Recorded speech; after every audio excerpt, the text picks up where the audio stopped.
ओम नमः सिद्धेभ्य। एष सुरासुरमणुसिन्धुवन्दितं दोदगादिकं ममलं प्रणमामि वर्धमानं तीर्थं धम्मस्कातारं शेषे पुण्यतीर्थहरि ससौवसिद्धे विशुद्धस्वभावे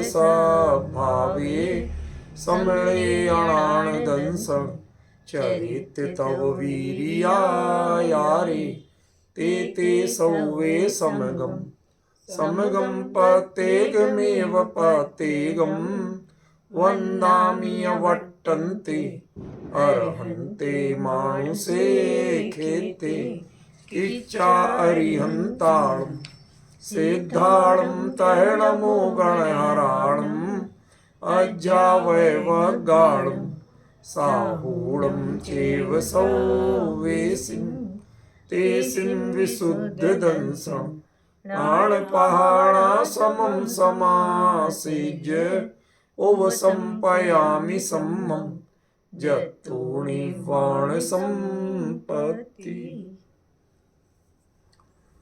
प्रवचन सार परमागम ज्ञान तत्व प्रज्ञापन महाधिकार गाथा 54 पृष्ठ 96। जम्पेच्छ दो अमुत्तम मुत्तेषु अदिन्द्रियं च पक्षर्णं शैलं सगं च इदरं तं प्राणं हवदिपचक्रम्।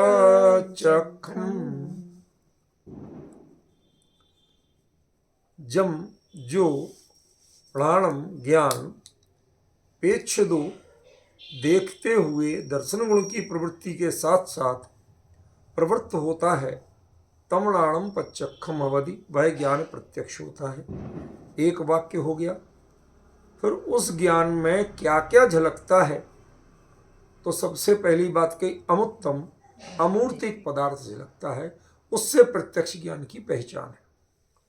फिर मूर्तिक भी झलकता है कि हाँ कि मूर्तिक में माने प्रत्यक्ष ज्ञान की पहचान क्या, कि मूर्तिक में स्थूल के अलावा अतीन्द्रिय और प्रच्छन्न ये दोनों झलके तो फिर वो प्रत्यक्ष ज्ञान है। यहाँ तक चर्चा अपनी चल चुकी थी। मैं किसी तरह के कमेंट्स किए बिना बात आगे बढ़ा रहा हूँ, लेकिन याद दिला रहा हूँ कि जो अतीन्द्रिय और प्रच्छन्न ये जो ज्ञेय के विशेषण हैं, ये दोनों मूर्तिक ज्ञेयों के विशेषण हैं, अमूर्तिक ज्ञेयों की नहीं। इंपॉर्टेंट पॉइंट क्या है कि ये जो भी हैं वो क्या है, अमूर्तिक ज्ञेयों के विशेषण हैं। मतलब जो प्रच्छन्न कहा और अतीन्द्रिय कहा, ये दोनों जो विशेषण हैं, ये विशेषण किसके हैं, मूर्तिक ज्ञेयों के विशेषण हैं, अमूर्तिक के नहीं। ये अच्छी तरह ध्यान रख लेना, सभी को कह रहा हूँ, ऑनलाइन और ऑफलाइन। क्यों? क्योंकि यह एक विचित्र संयोग है कि दोनों टीकाकारों ने प्रच्छन्न में सारे अमूर्तिक ज्ञेयों की बात की। इसलिए यह जानने योग्य है, ध्यान देने योग्य है कि वास्तव में क्या है यहाँ विषय। ठीक है ना? तो वो हमें आचार्य ने बिल्कुल क्लियर कहा, मुत्तेषु अदिन्द्रियम च पक्षर्णम। मूर्तिक पदार्थों में जो अतीन्द्रिय और प्रच्छन्न, इन दो प्रच्छन्न माने ढके हुए छुपे हुए, इनको भी जो अच्छी तरह स्पष्ट जानता है वही ज्ञान प्रत्यक्ष है। ये कल तक की चर्चा का निष्कर्ष था। ठीक है। आज चर्चा अपनी जो चल रही है शैलम सगम च इदरम।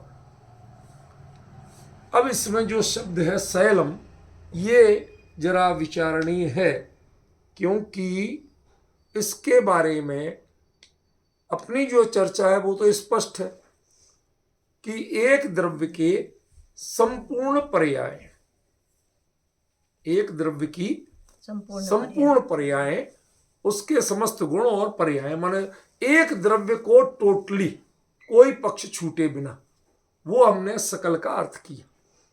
ठीक है ना? लेकिन जैसे नाचार्य जी ने इसका अर्थ थोड़ा डिफरेंट किया। वो क्या किया, शैलम को सामान्य शब्द बनाया और शैलम के भेद ये दोनों की। जैसे यहाँ मुत्तेसु के भेद अदिन्नियम पच्छरणम थे, ऐसे उन्होंने सकल के भेद सगम च इदरम ऐसे किया तो जा सकता है कोई ऐसा अन्वय जब ये मुत्तेसु में, लेकिन एक अंतर है, यहां मुत्तेसु में सप्तमी दी, तो मूर्तिक पदार्थों में ये दो तरह की, ऐसे शैलेशु नहीं दिया, शैले नहीं दिया, शैलम दिया। जब समान विभक्तिक होते हैं तो वो समान माने अधिकार के होते हैं, उनकी स्टेज, उनकी स्थिति, उनकी महत्ता वो इक्वल होती है। आपने संस्कृत व्याकरण में थोड़ा पढ़ा होगा कि जब एक जो समास होता है, जो भी करते हैं अलग अलग भी रखें, तो जो समान विभक्तिक हैं उनमें ही द्वंद्व समास होता है, भिन्न विभक्तिक में द्वंद्व समास नहीं होता। जब चा का प्रयोग होता, चा माने और, तो किसी के बीच में और का प्रयोग करोगे आप तो वो एक विभक्ति वालों के बीच में ही होगा, और का प्रयोग भिन्न विभक्ति वालों के नहीं होगा। देखो अभी छोटी छोटी चीजें हमें सिखाना पड़ेंगी।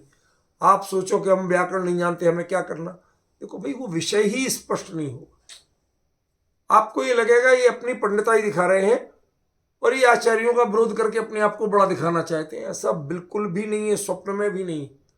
इसीलिए मैं आपको तथ्य से बात करना चाहता हूं। जैसे राम, श्याम, सोहन और मोहन, तो जो और आ रहा है जिनके साथ, चाहे भले ही एक बार आ रहा हो, तो वो सभी एक ही क्वालिटी, एक ही विभक्ति के हैं। राम में भी जो विभक्ति है वही श्याम में वही।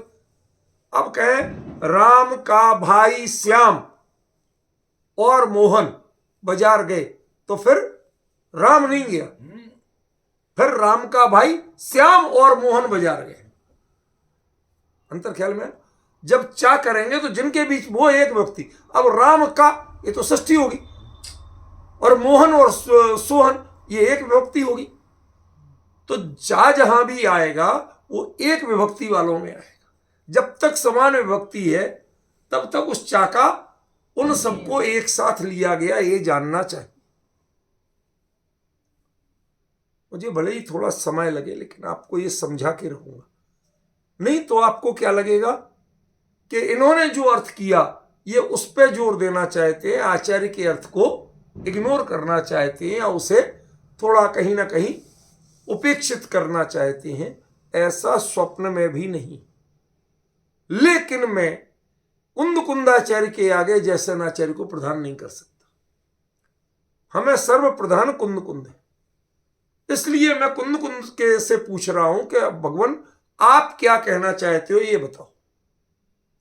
अब आप जो कहना चाहते हो वही जैसनाचार्य कह रहे हैं, हमें सिर माथे नहीं कह रहे तो हम उसको कोई चर्चा नहीं, कमेंट्स नहीं करेंगे, लेकिन उसको हम ग्रहण भी नहीं करेंगे। समझ रहे हैं?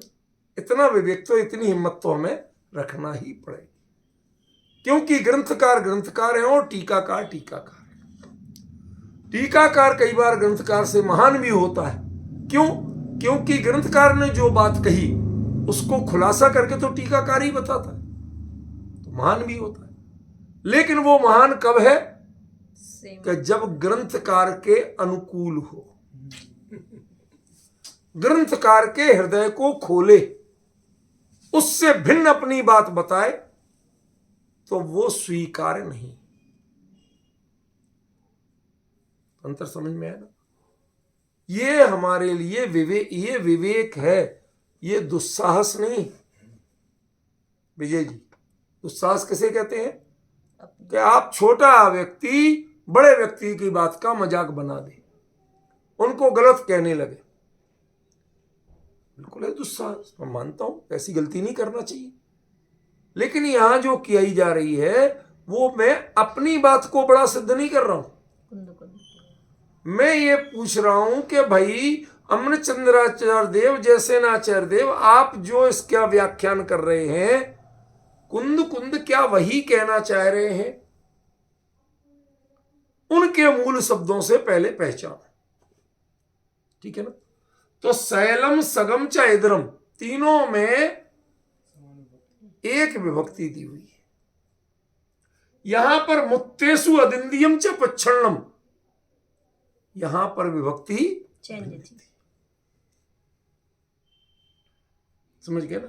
तो जैसे मूर्तिक के भेद ये दो माने जा सकते हैं क्योंकि इसमें सप्तमी है और इन दोनों में प्रथमा है, ऐसे ही सकल के भेद सगम और इधर्म नहीं माने जा सकते क्योंकि इसमें शैले नहीं है, शैलेशु नहीं है, बल्कि जो विभक्ति सगम और इधर्म में है वही विभक्ति शैलम में। अब कुछ बातों को हमारे कहे से प्रमाण मान लेना। कितना? ये व्याकरण की जानकारी ये हमारे कहे, आपको नहीं आती है व्याकरण कोई बात नहीं, पर इतना जान लेना कि जब तक एक जैसी विभक्ति आए और उनके बीच में चा आए तो वो सब एक स्टैंडर्ड के होंगे, उनका डिफरेंट अर्थ नहीं किया जा सकता। शैलम, सगम, चैद्रम तीनों में एक विभक्ति है, तो इसका और बीच में चा जुड़ा हुआ है, तो इसका मतलब शैलम च, सगम च, इद्रम च, वो एक चा 3 बार जुड़ेगा तब वो तीनों के लिए, तब वो पता चलेगा तीनों एक लेवल की चीजें, तीनों 3 चीजें हैं, ये एक दूसरे से किसी का संबंध नहीं, सब स्वतंत्र है। समझे? तो यहां पर मुत्तेसु में सप्तमी थी, तब इससे अदिंदियम और पच्छरणम का संपर्क हो सकता था कि मूर्तिक पदार्थों में अतीन्द्रिय और प्रच्छन्न ये 2 भेद की, लेकिन शैलम में वही विभक्ति है जो सगम और इधरम में। शुद्धात्म समझ में आ रहा है? क्लियर? और जब ये तीनों एक विभक्ति में है और बीच में चा दिया हुआ है तो ये 3 चीजें हैं, ये 2 किसी एक के भेद नहीं हो सकते।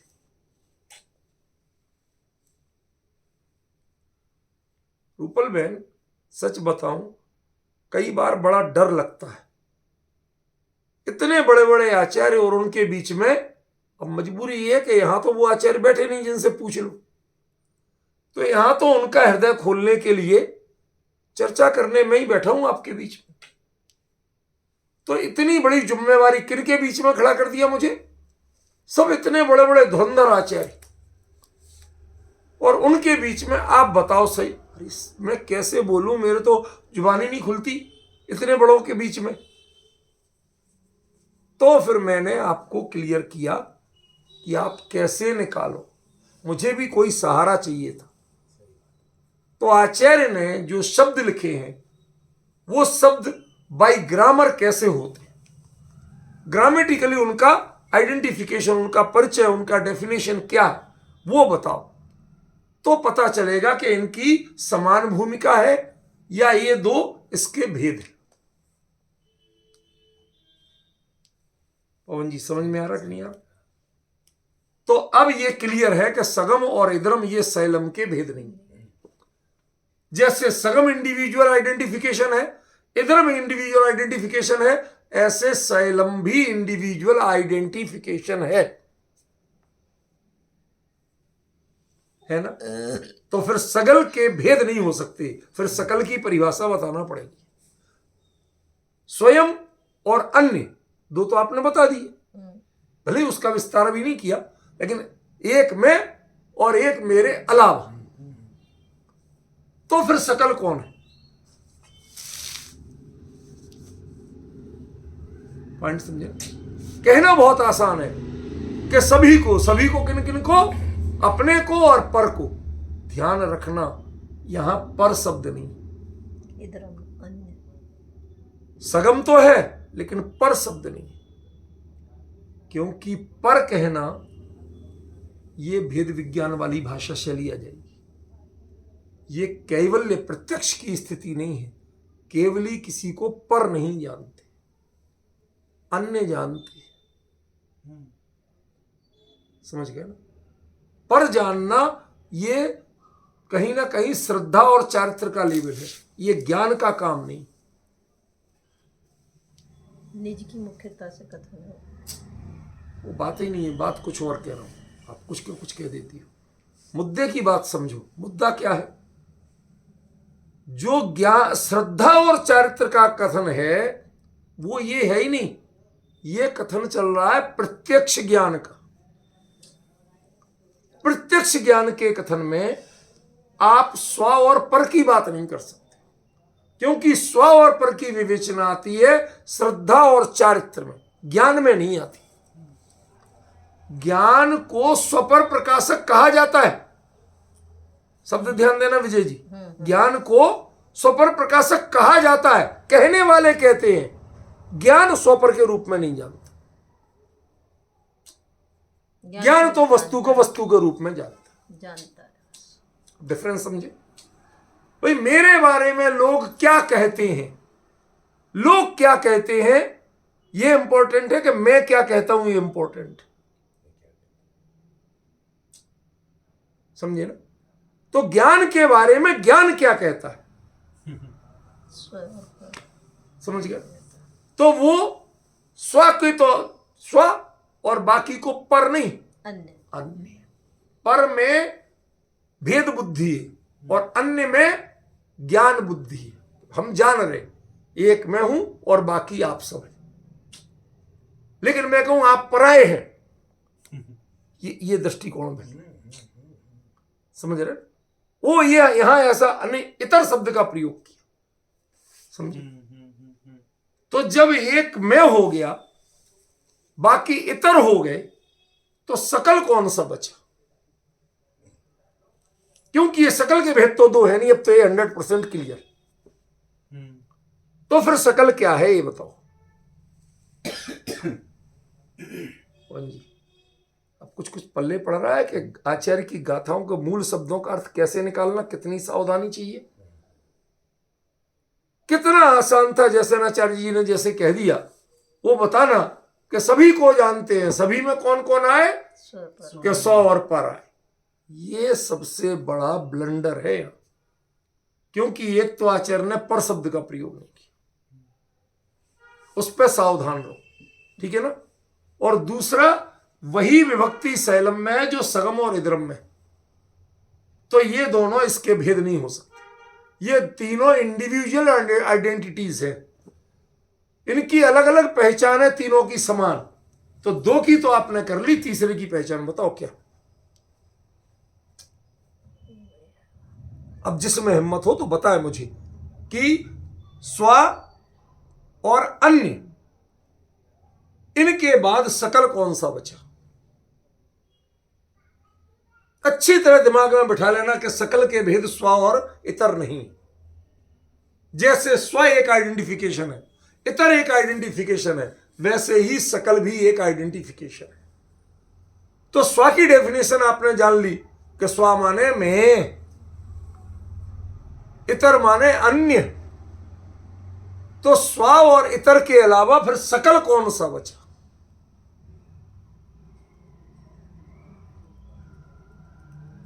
विजय जी समझ में आ रही है मेरी बात? आ रही है ना? अब आपको लौट के कहां जाना पड़ेगा? जो दो गाथा पहले अपन ने सकल का अर्थ किया था, वही का वही आया कि नहीं आया?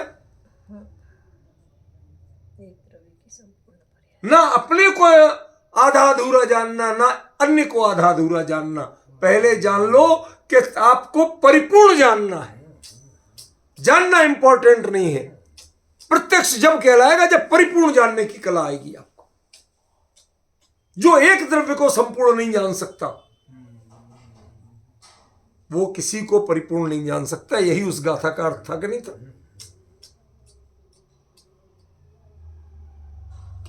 आचार्य कुंद कुंद एक एक शब्द को आगे से पीछे तक पूरा पिरो के रखते, बांध के रखते हैं।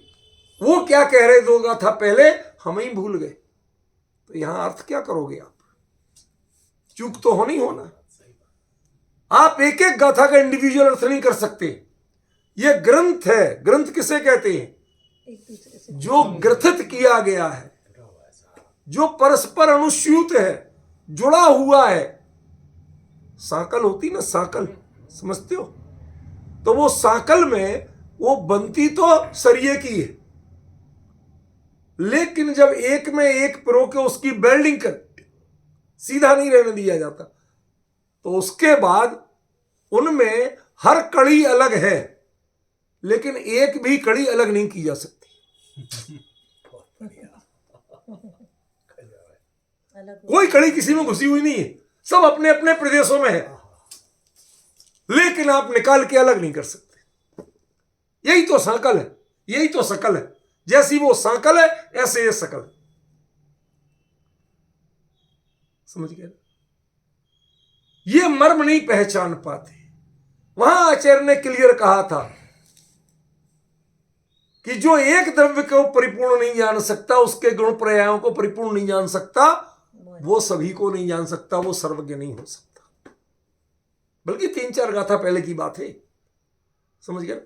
उसमें ये बात क्लियर बताई थी। अब यहां पर वही बात कह रहे हैं, तो हम इसका अर्थ कर रहे हैं कुछ और, कि सकल के भेद स्व और पर है। ना तो यहां पर है और ना ये सकल के भेद। यदि प्रत्यक्ष जानना है तो पहले सकल जानना सीखो। एक द्रव्य को समझ। यदि आप किसी एक को भी परिपूर्ण जानने में समर्थ हैं, उसके बाद आप स्व और अन्य जिसको भी जानोगे सबको प्रॉपर जानोगे, सबका ज्ञान प्रत्यक्ष कहलाएगा। लेकिन यदि आपके पास वो दृष्टि ही नहीं है कि जो एक को संपूर्ण जान सकती है, तो फिर आप स्व को भी अधूरा जानोगे और पर को भी, अन्य को भी अधूरा जानोगे। समझ में आ रही बात? ये छोटी छोटी व्याकरण की चीजें अब महिमा समझ में आ रही कि इनके बिना भी आप अर्थ नहीं निकाल सकते। मैंने आपको बताया था आचार्य पूज्यपाद देवनंदी की सर्वार सिद्धि टीका, वो टीकाओं में आदर्श टीका है। वो सबसे पहले उस सूत्र में दिए गए जितने पद हैं, जिनकी जो विभक्ति है, जो वचन है और जो क्रम है, पहले उसकी सार्थकता सिद्ध करती है बाई ग्रामर। उसके बाद उनकी परिभाषा बताती है, फिर उनके उस क्रम में देने की सार्थकता अलग से बताती है दार्शनिक दृष्टि से। पहले ग्रामर की दृष्टि से, फिर दर्शन की दृष्टि से। यह बहुत बड़ा चेंज है। इन टीकाओं में जो अंतर आया है ना, उसका सबसे बड़ा कारण कि इन्होंने आचार्य कुंद कुंद के मूल शब्दों को शब्द से, व्याकरण से, अर्थ से और क्रम से सिद्ध नहीं किया। उनका तार्थ में जोड़ने की कोशिश नहीं की, जो अभिप्राय था उसको हाईलाइट कर दिया।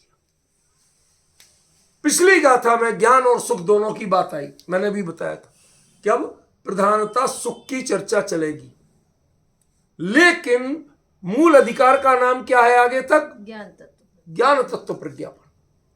तो सुख को भी ज्ञान में ले रहे, बात सुख की करेंगे, लेकिन वह सुख की अपनी कोई इंडिविजुअल आइडेंटिफिकेशन नहीं।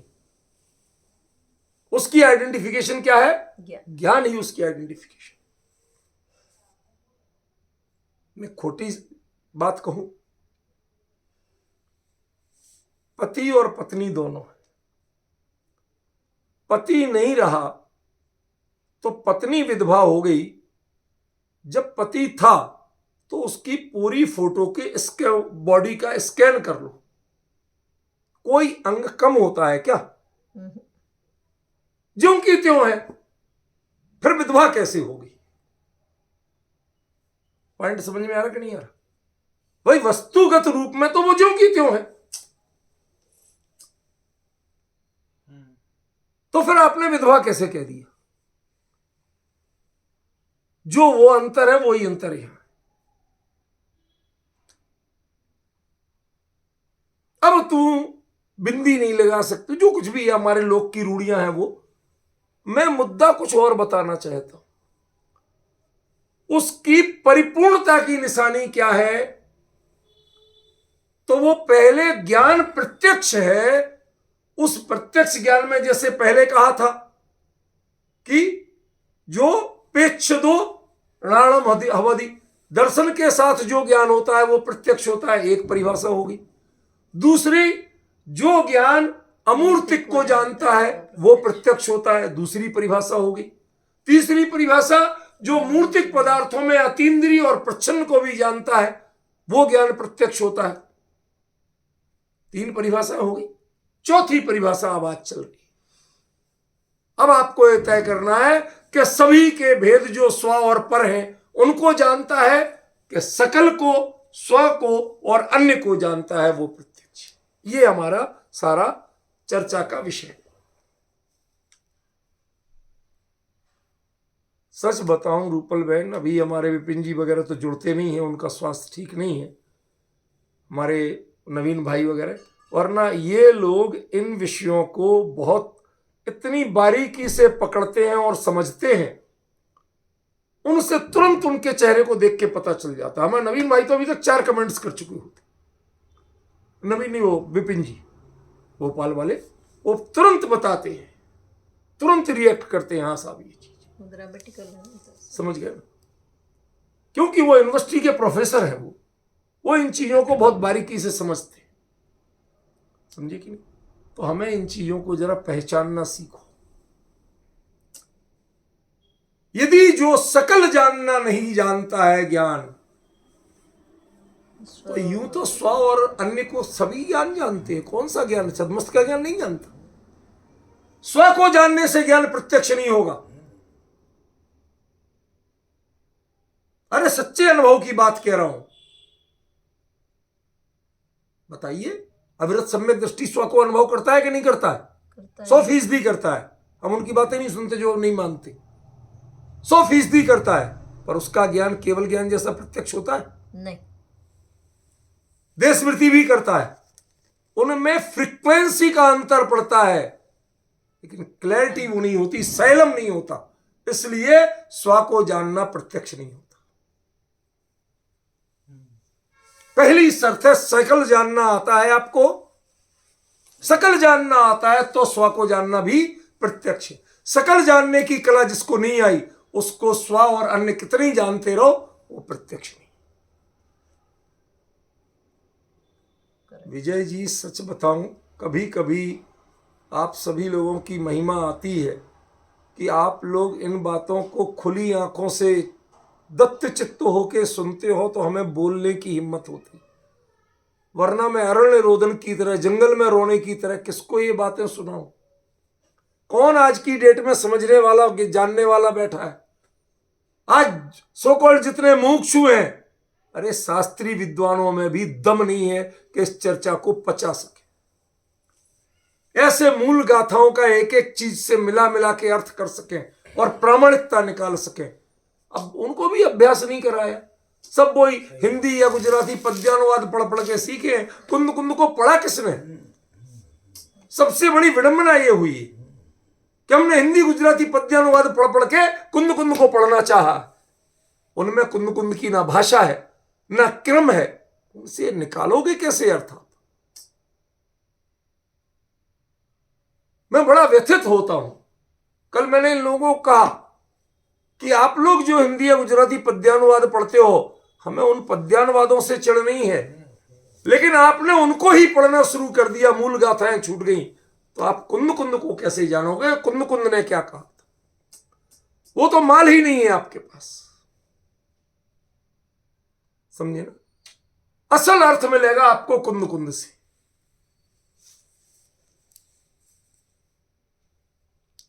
अब आप लाख पढ़ लीजिए, लाख लोगों के सुन लीजिए इस गाथा पर, ये अर्थ कोई बता दे तो जाने। मैं अहंकार के लिए बिल्कुल नहीं कह रहा हूं, विनम्रता से कह रहा हूं, लेकिन इस चीज पे किसी ने विचार तक नहीं किया। क्यों? सब टीका पढ़ते हैं और टीका में लिखा हुआ है कि सकल पदार्थों अर्थात स्व और पर को, स्व और पर को सकल का भेद बना दिया, जबकि आचार्य ने उसको एक पहली शर्त बनाया, पहली आइडेंटिफिकेशन, कि जो भी जानना उसे परिपूर्ण जानना, अधूरा मत जानना। आप हथेली भी जानते हो तो इधर की दिख रहे, तो इधर नहीं दिख रहे, इधर दिख रहे।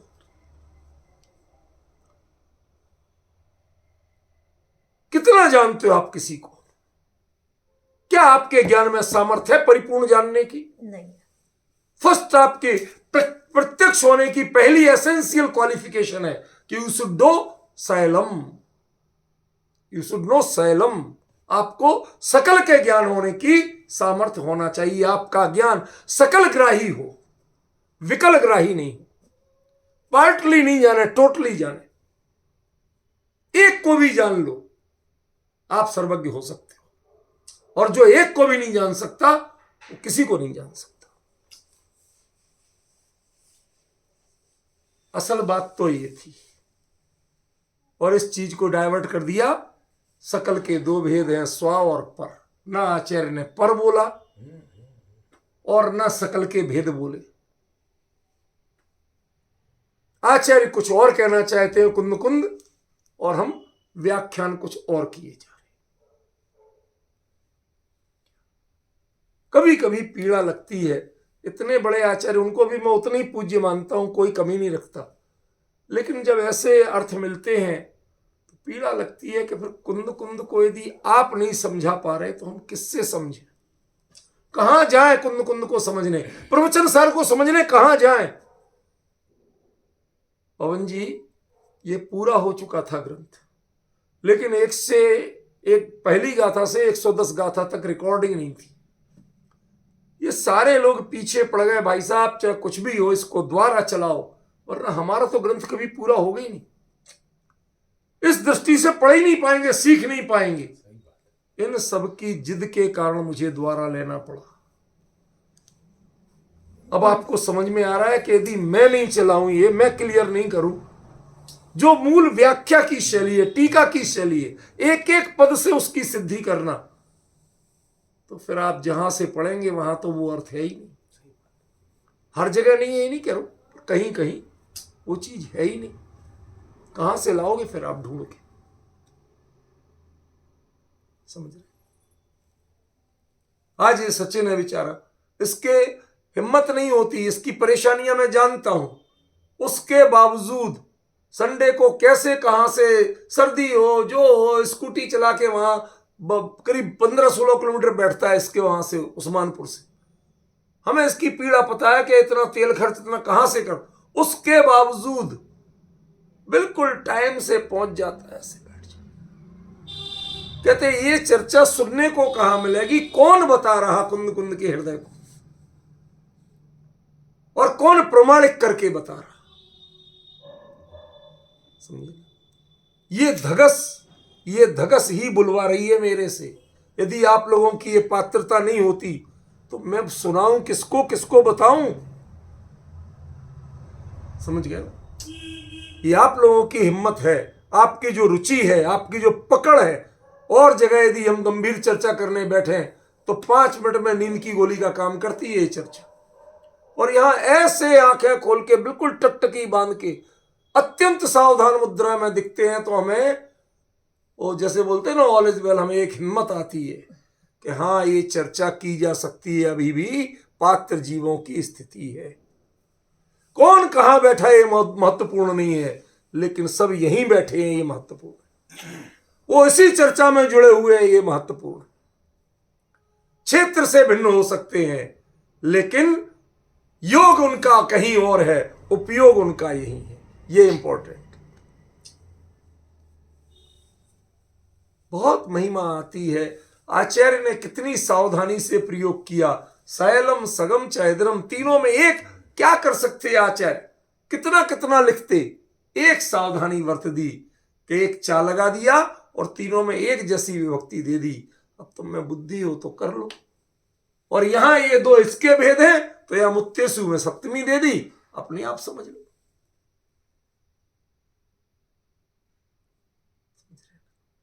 कितनी सावधानी आज, और क्या रखते सावधानी। संकेत ही तो कर सकते थे, अपनी ओर से उन्होंने व्यवस्था दे दी। अब व्यवस्था का अर्थ निकालना आपको नहीं आता, कुछ नहीं कर सकते, कुछ नहीं कर सकते। समझना पड़ेगा हमें कि जो संकेत भी है उनका अर्थ क्या है। यदि ज्ञान आपका एक अर्थ का भी सकलार्थग्राही नहीं चाहिए, एक अर्थ को संपूर्ण जानने वाला चाहिए। यह प्रत्यक्ष ज्ञान की पहली एसेंशियल क्वालिफिकेशन। तो क्या अकेला एक को ही जान के रह जाएगा? कहते नहीं, जिसे एक को प्रॉपर जानना आ गया वह स्व को भी वीतराग भाव से जानेगा और पर को भी अन्य को भी वीतराग भाव से जानेगा और परिपूर्ण जानेगा। फिर वो आधा अधूरा नहीं जानेगा।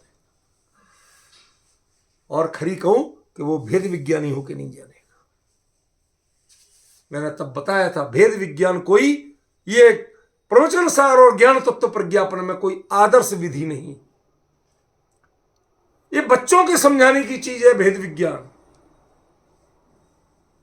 ये है, ये उपादेय है, ये फला है, ये ढिमका है, ये क्या है? वस्तु वस्तु है, जो जैसी है वैसी जानो। किस वस्तु ने कहा कि मैं हे हूं? बताइए। मैं आपसे पूछता हूं, दुनिया में एक अजैन ढूंढ के लाओ। आप कहते हो अजैन, वो तो अपने आप को अजैन नहीं मानते। वो तो कहते हैं हम सिख हैं, हम मुसलमान हैं, हम हिंदू हैं, हम ये हैं, वो है। किसी ने नहीं माना आज तक। ऐसे ही आप हे गे उपाधि दुनिया भर के आप करते रहते हो। वस्तु में कहां लिखा है हे गे उपाधि? उसको यदि सही जानना है, प्रत्यक्ष जानना है, परिपूर्ण ईमानदारी से जानना है, ओरिजिनल रूप में जानना है, तो पहले अपनी दृष्टि सुधारो, अपना विजन ठीक करो। और वो विजन क्या है? आप एक पदार्थ को पहले संपूर्ण जानना सीखो। कितनी बड़ी क्षमता है। एक हमारी ये उंगली दिख रही है ना, इस उंगली के एक एक परमाणु की कब कब क्या क्या रूप हुआ, क्या क्या परिणति हुई और भविष्य में क्या क्या होगी, किसी सब जानना इंपॉर्टेंट नहीं है। सब जानने की सामर्थ्य होना, उसमें आज किसमें हिम्मत है? लोग आजकल ये आपके जो मोबाइल आता ना, रूपल में मोबाइल, इसमें एक फीचर आता है, किसी की ये फोटो है, 20 साल बाद तेरी शक्ल कैसी लगेगी वो बना के दिखाता। समझ गए? मैं अभी सबको चैलेंज देता हूं कि अपने 20 साल बाद वाली फोटो उससे लेके और अपनी डीपी पे लगा लो। एक व्यक्ति हिम्मत कर जाए तो कहना। क्यों? क्योंकि आप शकल को जानने के लिए मेंटली प्रिपेयर नहीं है। तुम एक को शकल जान, यहां मुद्दा शकल माना सब नहीं है, एक को पूरी तरह से जानना। यह ज्ञान की क्वालिटी है। ऐसा ज्ञान प्रत्यक्ष होता है जो एक को शकल जानने में हेजिटेशन नहीं करता है, डिस्टर्बेंस फील नहीं करता है, कांपता नहीं है। हमारा ज्ञान जरा जरा आगे पीछे की बात जानने में कांपता, हौसले पस्त होते हैं उसके। यह ज्ञान कभी प्रत्यक्ष नहीं हो सकता। जो है गे उपादेय करता, वो ज्ञान कभी प्रत्यक्ष नहीं हो सकता। और बोलो क्या क्या सुनना है मेरे से? मैं नहीं कह रहा हूं, ये कुंद कुंद कह रहे। पहले से एक को सकल जानना सीखो, उसके बाद स्व को और अन्य को जानना। यदि आप में ये सामर्थ्य नहीं है तो स्व को भी मुंह से ही जानोगे और पर को भी, अन्य को भी फिर पर जानोगे, अन्य नहीं जानोगे। उसकी इंडिविजुअल आइडेंटिटी से नहीं जानोगे, उसको जानोगे तो सो कॉल्ड भेद विज्ञान से। ये भाई पर है, ये भाई अजैन है। आज तक एक अजैन नहीं मिला मुझे। तो आप सारे जीवन अजैन कहते रहते हैं, एक आदमी नहीं मिला जो कह के मैं अजैन हूं। समझ में? ये जैन और अजैन की दृष्टि आपकी निजी दृष्टि है, संकीर्ण दृष्टि है। ये वस्तु तत्व को जानने वाली दृष्टि नहीं। यदि आपको वस्तु तत्व को जानना है तो ये भ्रम निकालना पड़ेगा कि कौन स्व है और कौन पर है। समझ में? पहले सकलार्थ, एक अर्थ के समस्त ग्राही, संपूर्ण ग्राही, ऑल पक्ष को जो जाने, ऐसी अपनी विजन की सामर्थ्य बनाओ, सकल जानने की सामर्थ्य बनाओ। उसके बाद जो सकल जानना जानता है वो स्व और अन्य को जाने, कोई खतरा नहीं। अन्यथा खतरे के अलावा कुछ नहीं, क्योंकि फिर आप स्व के बाद अन्य नहीं जानोगे, स्व और पर करोगे, हे गे उपादेय करोगे। केवली हे गे उपादेय नहीं करते, केवली स्व और पर नहीं करते।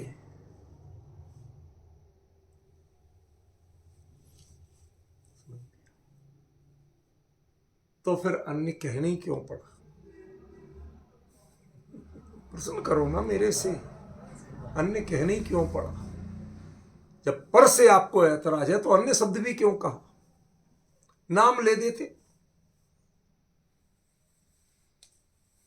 बड़ी मर्म की बात है, क्योंकि यहां ज्ञान के साथ सुख की चर्चा चल रही है।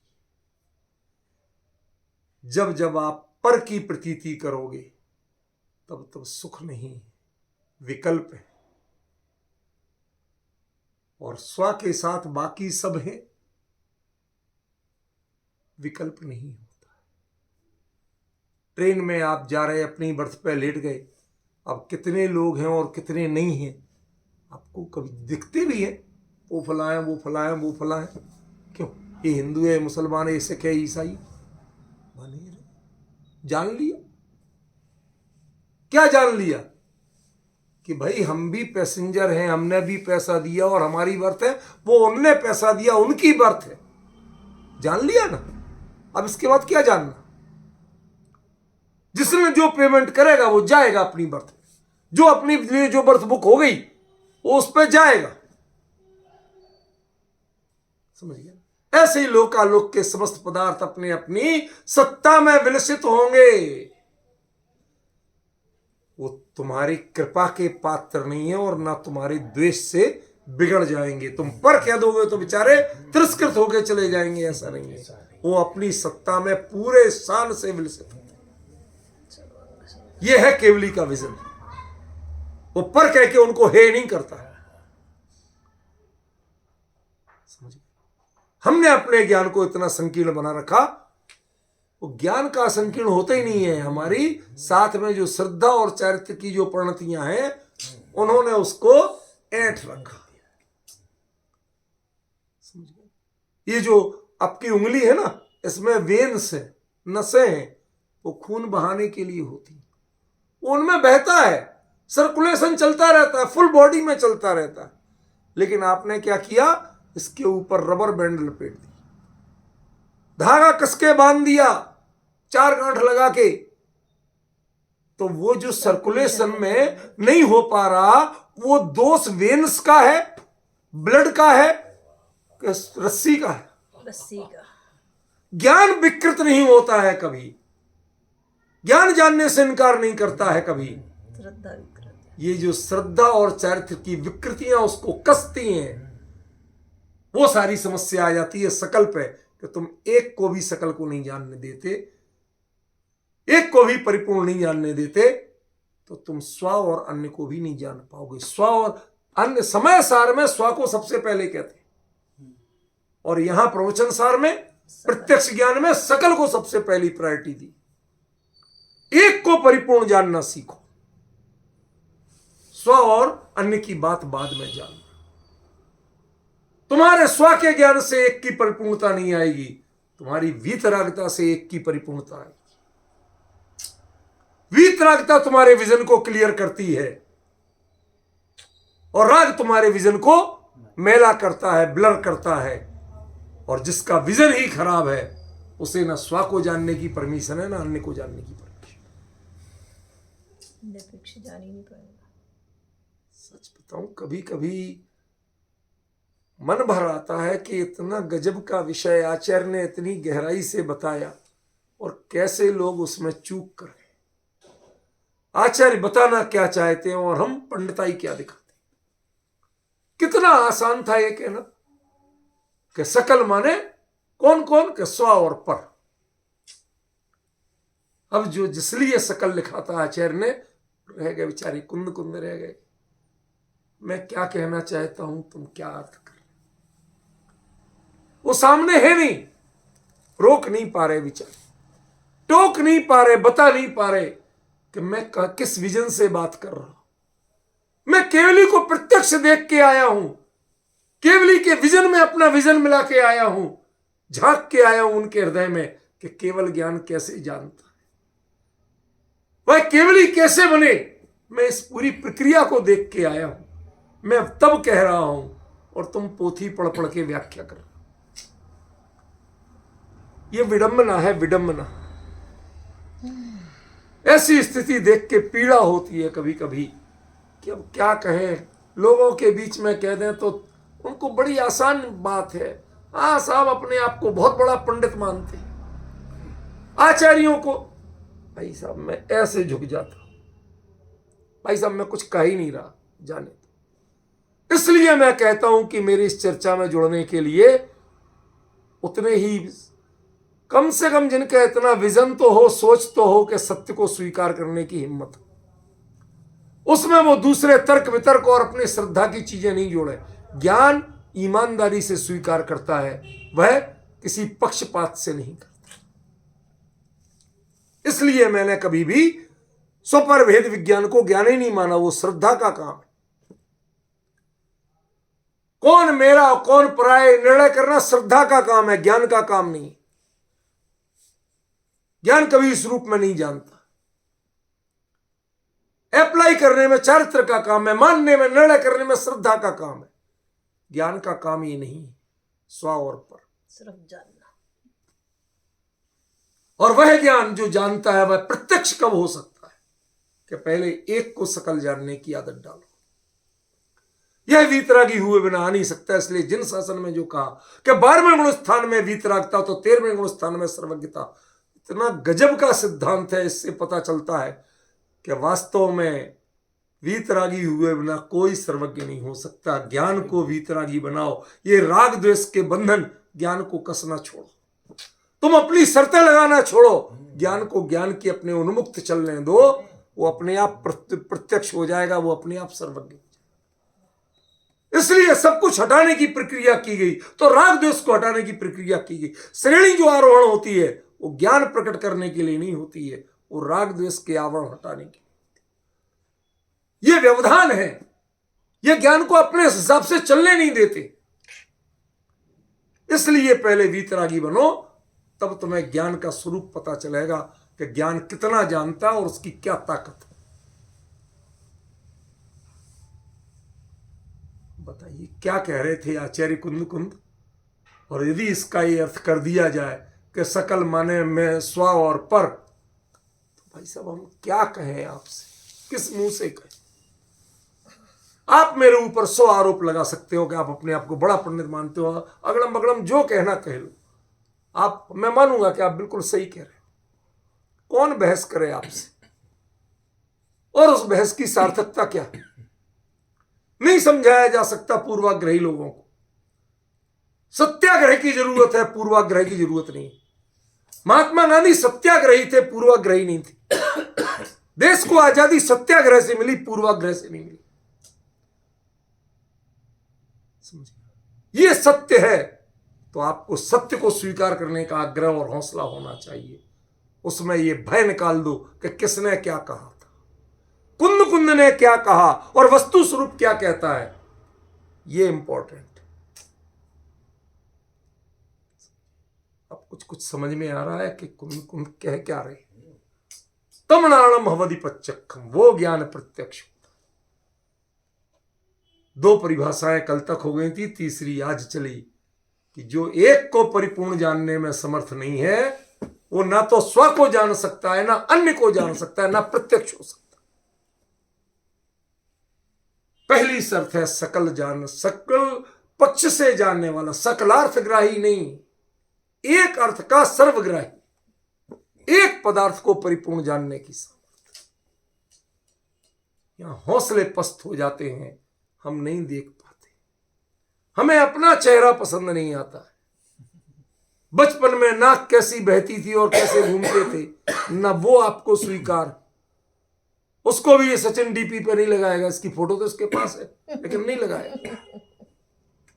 समझ में आएगा। और आज से 20 साल बाद की भी नहीं लगाएगा। हमें अतीत और अनागत, अच्छाई और बुराई, यही चेहरा क्रीम पाउडर से पुता हुआ जो दिखता है, उसके भीतर की एक भी स्थिति दिखाते हो? ये जो दांत है ना, इनमें जब कैविटी पड़ती है, उसे दिखाया किसी ने आज तक? डॉक्टर को दिखाया हो? डीपी पे दिखाया? आपको खुद पसंद नहीं है, आपको बर्दाश्त करने की ताकत नहीं है। ये 2 चीजें क्या कह रहा हूं, एक अतीत अनागत और एक वर्तमान में भी जो अंतरंग और बहिरंग स्थिति है, जो भिन्न भिन्न गुणों के भिन्न भिन्न परिणमन की स्थिति है, उसको भी आप देखने में समर्थ नहीं हो। क्यों? क्योंकि इतना हौसला ही आपने नहीं किया। डॉक्टर सबका इलाज कर लेता है, लेकिन अपने बेटे का ऑपरेशन करने उसे नहीं दिया जाता। वो अपने जूनियर से कहता है, मैं तुझे असिस्ट कर दूंगा, लेकिन तू इंचार्ज बन। क्यों? क्योंकि मेरा पूर्वाग्रह मेरे हाथ कपा सकता है, मैं अपने बेटे का पेट नहीं चीर सकता। मैं तुझे ऑपरेशन करना मैंने सिखाया है, ये सही है, लेकिन जहां पूर्वाग्रह आ जाएगा, जहां राग आ जाएगा, वहां आपका ज्ञान जूनियर हो जाएगा, सेकेंडरी हो जाएगा, और आपका जूनियर हेड हो जाएगा। क्योंकि वो आग्रह नहीं करता, क्योंकि वो राग नहीं करता। सिखाने वाला ये है, वो जूनियर है सीखने वाला, लेकिन जिस विषय में आपका राग आएगा, उस विषय में आप जूनियर हो और वो सीनियर, वो इंचार्ज। रूपल बहन, नहीं हो तो बेटे से पूछना ऐसे ही होता है कि नहीं होता है। समझ रहे हैं? उनका बेटा डॉक्टर है ना, इसलिए कह रहा हूं। बहुत गंभीर विषय है, मैं बदल नहीं सकता विषय, पटरी बदलूंगा नहीं, आज जितना चलेगा यही चलेगा। लेकिन छक्के जानिए, तृप्त होके जानिए, कम से कम कुंद कुंद के हृदय में बैठ के जानिए। यदि वो मुस्कुराते दिखें आपकी ओर, आंख में आंख डाल के, रात को नींद में भी, तो समझ लेना कि आपने कुंद कुंद की वंदना कर ली।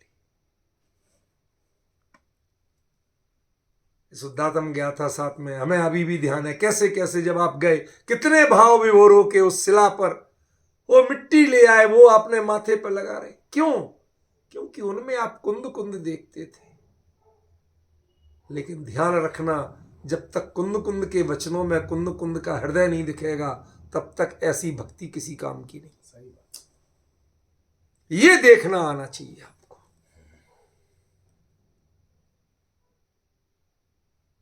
कभी कोई कल्पना कर सकता था? आसानी से समझाए तो हर किसी को समझ में आ जाए कि हाँ, सकल माने सभी, सभी माने क्या क्या, कि स्व और पर। कितना सरल अर्थ था ये। लेकिन मैंने कहा ये नहीं है, नहीं है, नहीं है, मैं कहता रहा। अब जाके समझ में आ पा रहा है कि ये समान विभक्तिक प्रयोग किए, बीच में चा का प्रयोग किया, मतलब ये ऐसा नहीं है, ये तीनों बराबर के हैं, और उनमें सकल ये पहली कंडीशन है। क्या आपका विजन सकल को जानने में समर्थ है? सकल माने सभी को नहीं, एक को पूरी तरह से जानने में समर्थ है, उसकी हर स्थिति को जानने में, स्वीकार करने में समर्थ है। मैं एक बात कह के समाप्त करूंगा, थोड़ा सा समय बचा है, 6-7 मिनट का। एक सही कहानी थी, लेकिन वो सही घटना भी थी। एक व्यक्ति कोयले की टाल तो समझते हो ना, ऐसे ही टीन टप्पर में जो लगा देते हैं, प्रॉपर दुकान नहीं होती है, उसको टाल बोलते थे इंडिया में। तो उसकी कोयले की टाल थी, उसमें वो कोयला, लकड़ी वकड़ी ऐसी चीजें बेचता था। अब प्रॉपर दुकान नहीं, कपड़े भी उसके कालिख तो लगी ही होगी, सकल सूरत भी कोई ज्यादा बढ़िया नहीं रहेगी। क्यों? यदि मान लो नाक पे मक्खी बैठी और कोयला तोलते तोलते उड़ा दी तो क्या होगा? समझ सकते हो? तो वो कोई ज्यादा नहीं दिखता था, और बेचारा गरीब भी होगा जब तो कोयले की टाल पे काम कर रहा, उसकी वो खोली, नहीं तो बढ़िया शोरूम खोलता। समझ गया ना? तो उस पर काम करता था। उसने बड़ी मेहनत कर करके, बड़ी मेहनत की, और किसी तरह पैसा जोड़ के बच्चे को पढ़ाया लिखाया, कुछ अफसर बनाया। उसके बाद उसकी शादी कर दी। शादी करने के बाद एक दिन वो बेटा कहता है, देर तक उठे नहीं, अरे पापा आप आउट ऑफ डेट हो गए, आप प्यार का अर्थ नहीं जानते।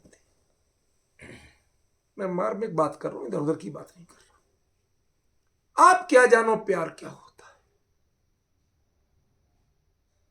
बाप ने बोला, बेटा प्यार और भोग में बहुत बड़ा अंतर होता है। तू अभी भोग जानता है, प्यार नहीं जानता। यदि प्यार की परिभाषा सीखना है तो मेरे जीवन से सीखो। जब तू 3 साल का था तब तेरी मां को लकवा मार गया था, तब से वो आज तक बिस्तर पे पड़ी है। उसकी टट्टी पेशाब जो कुछ भी है मैं करता हूं रोज। तेरी बीवी को यदि हो जाए तो अगले दिन नहीं करेगा तू, तेरा सारा प्यार निकल जाएगा। किसी चीज का अर्थ जानना है तो उसकी गहराई में उतरना पड़ेगा।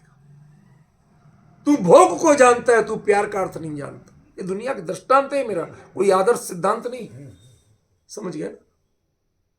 हर स्थिति में मैंने उसको निभाया है।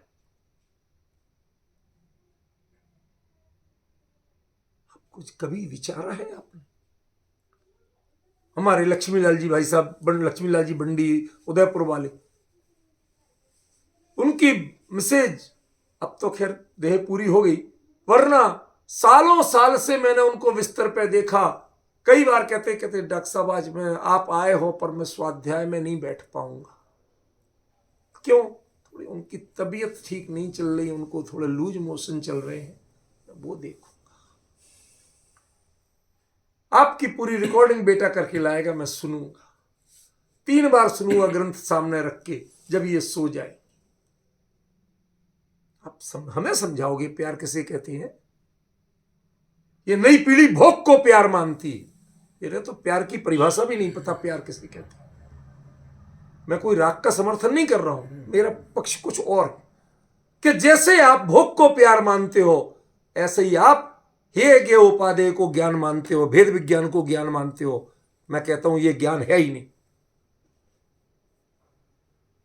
इसने ज्ञान को डाइवर्ट किया है।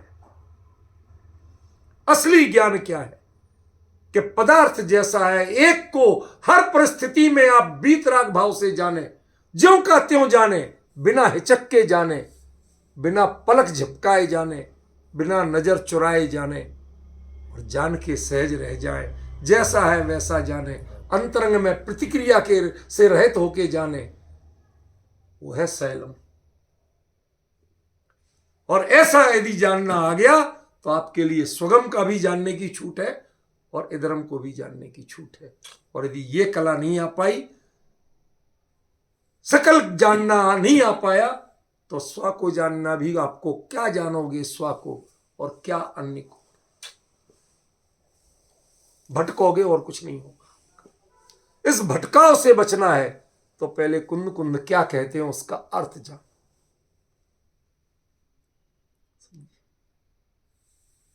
मैं बहुत अभिभूत हूं इस गाथा को पढ़ के, आचार्य की दृष्टि देख के, और उन्होंने जितनी सावधानी से प्रयोया है, कहां कौन सा शब्द रखना, कौन सी मात्रा रखना, कौन सी विभक्ति रखना, क्या अद्भुत प्रयोग है, बियॉन्ड दी कंपेयर। बड़े से बड़ा शब्द शास्त्री ऐसे प्रयोग नहीं कर सकता। मैं भाषा ही पढ़ाता हूं, एक से एक धुरंधर भाषा शास्त्री हम उनके रोज पढ़ते हैं, लेकिन कुंद कुंद के इस कला कौशल के सामने नतमस्तक हूं। मैंने आज तक ऐसा भाषा शास्त्री नहीं देखा। इतनी सफाई से एक एक चीज का प्रयोग करे, छोटे छोटे भाषिक प्रयोग से पूरे अध्यात्म के और तत्व ज्ञान का हृदय खोल के रख दे। कुंद कुंद जैसा दूसरा नहीं देखा। जिन्हें कुंद कुंद को पढ़ना नहीं आता है, वो उन कुंद कुंद के किसी ग्रंथ को नहीं पढ़ सकते। कुछ नहीं आता वो सिर्फ दिखावा करते। वो पंडिताई कर सकते हैं, वो कुंद कुंद के शिष्य नहीं बन सकते। ये गाथा सिखाती है कि कुंद कुंद के शिष्य बनने में क्या औकात, क्या हैसियत, क्या योग्यता चाहिए। जो चर्चा हो सकी मैंने की, अब विशेष चर्चा कल से आगे चलेगी। आज समय हो